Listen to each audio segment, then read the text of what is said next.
ውድ የተጓዥ ሚዲያ ቤተሰብ እንደምን አላችሁ? እንኳን ለበዓለ ጰራቅሊጦስ ወይም መንፈስ ቅዱስ ለደቀ መዛሙርቱ ለ120 ቤተሰብ የተገለጸባት 50ኛዋ ቀን ልዩ ዕለት በሰላም በጤና አደረሳችሁ።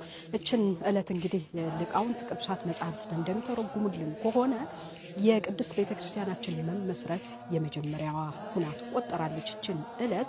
በተጨማሪም ደግሞ ሕዝብና አሕዛብ አንድ ሆነው የክርስቶስን ፍጹም አምላክነት የተሰበከባት ዕለት እንደሆነች ነው እንግዲህ በተለያዩ ትርጓሜ መጻሕፍት የምታገኙትና ለዚህ ቅዱስና ታላቅ በዓል በሰላም በጤና እንኳን አደረሰን አደረሳችሁ እያልን ይህንን ሁሉ መንፈሳዊ ክንውኖች የተፈጸሙባት ታላቅ ቦታና ተራራማ ቦታ በጽዮን ተራራ ላይ ተገኝተናል ማለት ነው። እንግዲህ ቤተሰብ ይህንን የጽዮን ተራራ ሁልጊዜም ታነሽዋለሽ ብላችሁ ልትጠይቁ ትችላላችሁ። አዎ፣ ምክንያቱም ከድሮ ከኦሪት ማለትም ከንጉስ ዳዊት ጀምሮ ይህንን ቦታ ታላቅና የአምልኮት እንደዚሁም የጽሞና የእግዚአብሔርን የሚመለክበት ቦታ በመሆኑ ቦታው መጥታችሁ በየቀኑ ብትውሉ ብታድሩ የምትጠግቡበት ቦታ ስላልሆነ ሁልጊዜም ስለ ጽዮን ዝም አንልም ነውና ስለ ጽዮንን እየመሰከርን እንኖራለን ማለት ነው።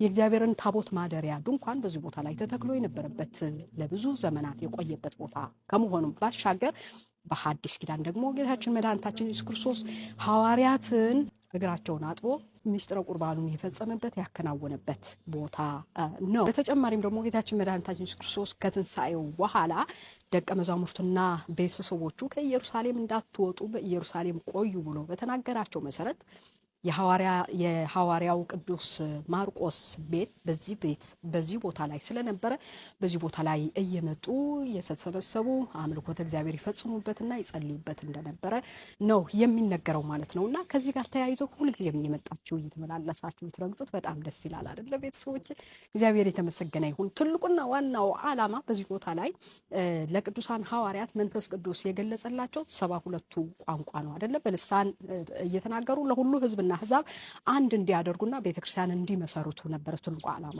ስለዚህ ያንን ተግባር ደግሞ ጌታችን መድኃኒታችን ኢየሱስ ክርስቶስ ለነዚህ ደቀ መዛሙርቱ ለማጽናናት መንፈስ ቅዱስ በላከበት ሰዓት ቅዱሳን ሐዋርያት በተሰጣቸው ልሳን ከተለያዩ ሀገራት የመጡ ሕዝብና አሕዛብ የተሰባሰቡት በቋንቋቸው አስተምሯቸው ወደ የሀገራቸው ሄደው ስለ ጌታችን ኢየሱስ ክርስቶስ ፍጹም አምላክነትና በዚህ ምድር ላይ መጥቶ ያደረገውን ለሰው ልጆች በሙሉ ድህነት እንዲሰብኩና እንዲያሳምኑ ጭምር ስለነበረ 72 ቋንቋ የተገለጸበት በዚህ ቦታ ላይ ነው ማለት ነው።